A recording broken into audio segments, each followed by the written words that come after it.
Hello everybody, Mr. Caffrey here.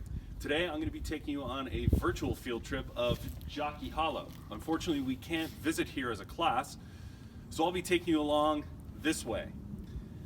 This is the winter encampment of George Washington and the Continental Army during the years 1779 and 1780. They were here for 6 months, and as I previewed with Valley Forge, there was also a terrible storm during the winter here as well.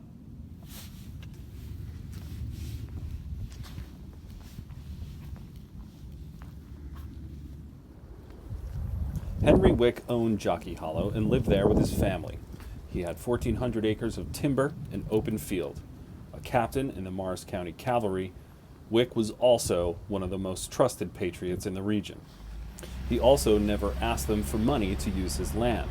It was considered an ideal location because the elevation of Jockey Hollow was several hundred feet above the British who were stationed to the west. The countryside was heavily wooded and few roads existed, making it relatively easy to protect. Continental soldiers could keep watch over the British from the high elevation and the mountainous range.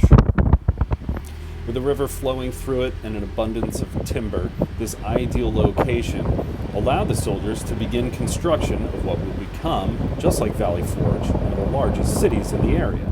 Upon arriving in camp, Washington ordered the soldiers to build a log house city, starting first with the fences and then the soldiers' huts, enough for 13,000 men.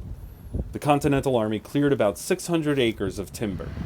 They had stayed here before, in the winter of 1776, after the battles of Trenton and Princeton, but the winter ahead was going to be epic. In fact, it remains on record as the worst winter of all time in our area, with over 28 separate snowstorms piling feet upon feet of snow over the men. Because of the severity of the winter, the task of cutting down the forest and constructing huts for the soldiers was slow. They were all uniform, 14 by 16 feet and 6.5 feet high. 12 soldiers shared a fireplace for warmth and cooking. To create the floor, they simply packed the dirt into the ground. They also made all of their furniture, including tables and stools. Their bunks, 3 to each side, were covered with straw, and each soldier was given 1 blanket for the entire winter stay. It was uncomfortable, smoky, and bad for their health, and they didn't cut windows until the spring. The officers' cabins were not much better, but they had a lot less men to share it with. 2 to each side of this cabin, making for 4 officers in the area. It also didn't give them too much more breathing room.